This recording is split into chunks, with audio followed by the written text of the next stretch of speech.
जय हिंद दोस्तों। रोजगार आईएएस एकेडमी में आपका स्वागत है। मैं हूं सुशील बजरंग। आइए हम संस्कृत का ये अगला पार्ट देखते हैं। पिछले वीडियो में हम आपको संस्कृत ग्रामर को तोड़ करके बताया था कि उसमें प्रत्यय क्या है, धातु क्या है और उपसर्ग क्या है। और उसके आगे हमने ये भी बताया था कि वेदांगों की संख्या कितना होता है। वेदांग 6 होते हैं। उन 6 को हमने देखा था। उसमें हमारा मेन मुख होता है व्याकरण। व्याकरण कहाँ से निकला हम बताएंगे, मुख से निकला है। फिर हमने उसमें ये भी बताया था कि संस्कृत के त्रिमुनि किसे कहा जाता है।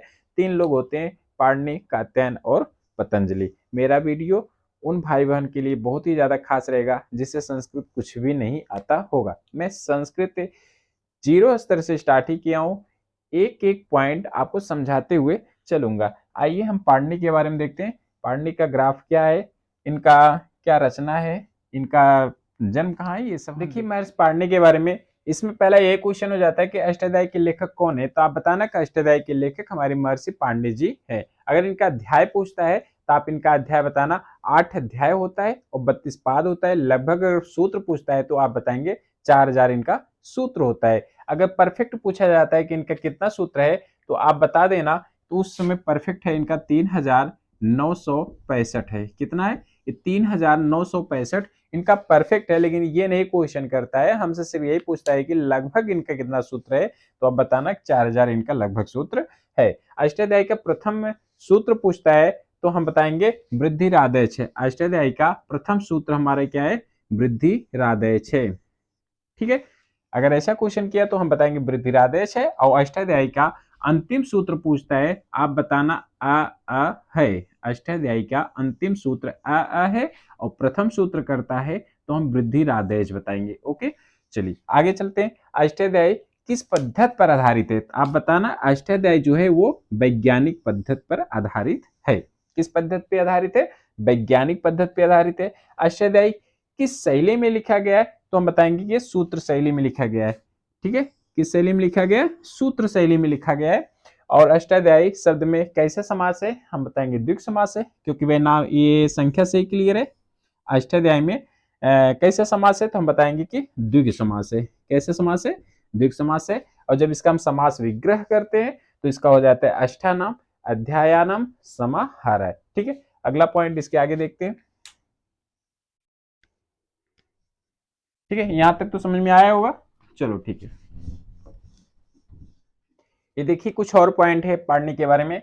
अष्टाध्यायी अपनी संक्षिप्तता के कारण क्या है भैया? जटिल है। क्या है? जटिल है। किसके कारण जटिल है? आप बताना कि अष्टाध्यायी अपनी संक्षिप्तता के कारण जटिल है। ठीक है, अगर ऐसे क्वेश्चन करता है तो आप बताना कि जटिल है। कैसे करेगा? करेगा कि बताइए अष्टाध्यायी अपनी संक्षिप्तता के कारण क्या है? जटिल है कि नरम है? तो फिर हम जटिल बताएंगे। ठीक है, महर्षि पाणिनि के माता का नाम पूछा जाता है, आप बताना। दाक्षी होता है। बड़ा प्यारा नाम है दाक्षी। पता नहीं कैसे उस समय दाक्षी कैसे नाम पड़ गया। नहीं तो पुराने समय में महिलाओं का नाम बहुत बड़ा बड़ा था। कहने का मतलब एक एक लाठी जैसा था। जैसे अमरवती, चंद्रवती, धनराजी, ये सब बड़े बड़े नाम थे।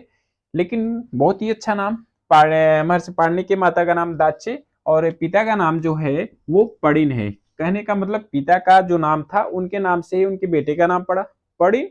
पड़िन से क्या हुआ? पाणिनि, महर्षि पाणिनि। ओके, तो पिता का नाम इनके था पाणिनि, सॉरी पड़िन। ठीक है, गुरु का नाम वर्ष या उपवर्ष बताएंगे। ठीक है, दो नाम थे, वर्ष बोलो या तो उपवर्ष बोलो। तो गुरु के नाम इनके मतलब महर्षि पाणिनि के गुरु का नाम वर्ष बताएंगे या तो उपवर्ष बताएंगे। ऑप्शन में जैसे दिया रहेगा उसी को हम टिक मारेंगे। पाणिनि का जन्म स्थान पूछा जाता है तो सालातुर नामक ग्राम अटक जिला में हुआ था। ये कहां पड़ता है भैया? ये लाहौर पाकिस्तान में पड़ता है। लाहौर पाकिस्तान में पड़ता है ये अटक जिला। सालातुर नामक ग्राम अटक जिला लाहौर पाकिस्तान में इनका जन्म स्थान हुआ था।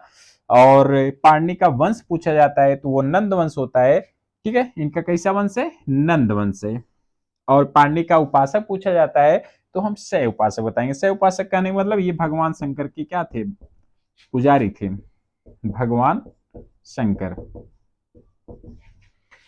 पाणिनि का उपासक शैव उपासक है जो भगवान शंकर के क्या थे? उपासक थे। ठीक है, पाणिनि का जन्म दो लोग कहते हैं भैया, दो लोग ऐसे आ गए जो विद्वान थे भैया। ये लोग कहें भैया मैक्स मूलर बोल रहे हैं कि भैया इनका 350 वर्ष ईसा पूर्व मानते हैं? अगर हमसे डॉक्टर वासुदेव शरण अग्रवाल के अकॉर्डिंग पूछता है तो आप बताना 500 से लेके 400 ईसा पूर्व मानते हैं। दो लोग कथन दिए हैं, अपना अलग अलग दिए हैं। मैक्स मूलर ने बोला है भैया 350 वर्ष ईसा पूर्व माने, और डॉक्टर वासुदेव शरण अग्रवाल ने बोला है कि 500 से 400 ईसा पूर्व मानते हैं। ठीक है, इसके आगे थोड़ा सा और पॉइंट है, उसको भी देख लेते हैं।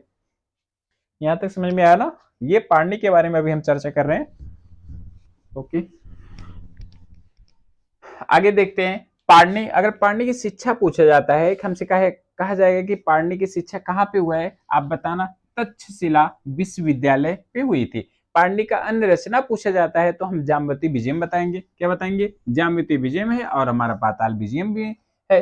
व्याकरण के आदि प्रवक्ता अगर क्वेश्चन करता है तो इनके कैसे आए थे? पहले ब्रह्मा, उसके बाद बृहस्पति, उसके बाद इंद्र, उसके बाद भरद्वाज, फिर ऋषि लोग आए, फिर हमारे ब्राह्मण लोग आए, उसके बाद आते हैं पाणिनि। पाणिनि जी को पहले दंडोत प्रणाम करता हूं। क्यों? क्योंकि संस्कृत के पितामह इन्हें ही कहा जाता है। ये आए थे तो संस्कृत ग्रामर को रचा, तो फिर हम लोग क्या कर रहे हैं, उन्हीं को हम पढ़ रहे हैं। तो पहले मैं इनको नमस्कार करता हूं। आप ऐसे ही बने रहिए, आप ना होते तो हम संस्कृत कैसे पढ़ते? ठीक है, फिर अब देखते हैं हम कात्यायन के बारे में। कात्यायन को समझेंगे, वो क्या दिए हैं। ठीक है, हम देखते हैं। कात्यायन का अपर नाम पूछता है हमसे पेपर में, यही क्वेश्चन पहला ही हो जाता है कि कात्यायन का अपर नाम क्या है, दूसरा क्या नाम है इनका, और किस नाम से जाने जाते थे। हम बताएंगे कि वर रुचि के नाम से जाने जाते हैं। कौन जाने जाते हैं भैया? कात्यायन जाने जाते हैं। कात्यायन ने क्या लिखा है? वार्तिक काल लिखा है। ये तो हम पहले ही बताए थे, कात्यायन कैसा है? वार्तिककार है। और स्वर्गारोहण के लेखक पूछता है तब भी बताएंगे कात्यायन जी हैं। ओके, स्वर्गारोहण के लेखक कौन है? कात्यायन को ही बताएंगे। कात्यायन पाणिनि के समकालीन थे। समकालीन कहने का मतलब ये पाणिनि के समीप में थे। अभी हमने स्टार्ट में ही बताया था कि पाणिनि के ये दोनों क्या है? शिष्य हैं, पतंजलि और कात्यायन। तो जाहिर सी बात है, समकालीन कहने का मतलब समीप में थे। ठीक है, कात्यायन का वार्तिक किसमें लिखा गया था? आप बताना। गद्य और पद्य दोनों में लिखा गया है। कात्यायन का जो वार्तिक है वो गद्य और पद्य दोनों में लिखा गया है।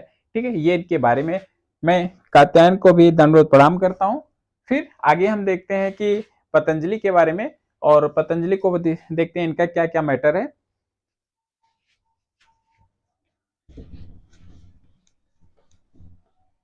देखते हैं पतंजलि के बारे में। पतंजलि का अगर हमसे क्वेश्चन करता है कि इनका जन्म कब हुआ था, आप बताना कि 150 वर्ष ईसा पूर्व माना जाता है इनका जन्म। ठीक है, अगर इनका अर्थात ये भी कर सकते हैं द्वितीय शताब्दी ईसा पूर्व में बता सकते हैं।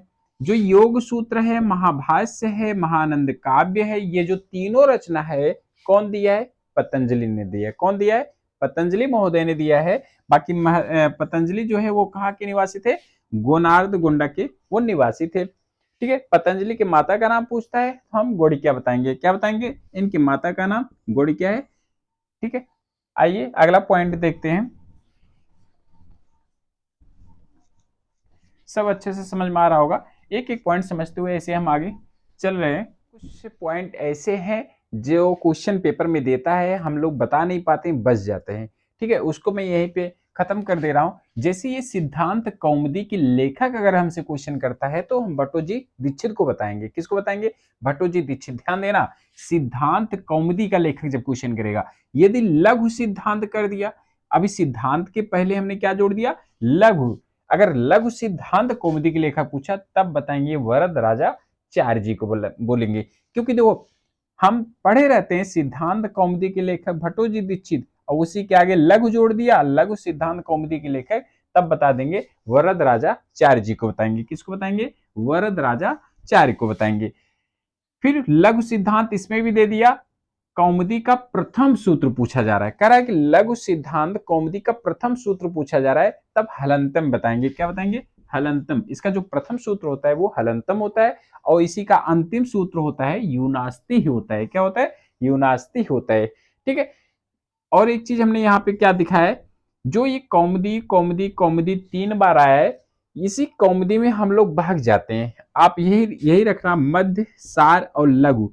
अगर ऐसा करके देता है मध्य सिद्धांत कौमुदी के लेखक कौन है, सार सिद्धांत कौमुदी के लेखक कौन है, या लघु सिद्धांत कौमुदी के लेखक कौन है, तो आप बताना वरद राजा चार जी हैं। ओके, ठीक है। अब हम मिलते हैं नेक्स्ट वीडियो में, उसमें हम स्टार्ट करेंगे महर्षि सूत्र से, और महसूस से बहुत सारे क्वेश्चन आते हैं, हर पेपर में आता है, प्रत्याहार से उठाता है या उसके कैसे नाम है, कैसे महसूस सूत्र आया है, फिर हम उस वीडियो में चर्चा करेंगे, उसको फिर वहां पे पढ़ेंगे, देखेंगे।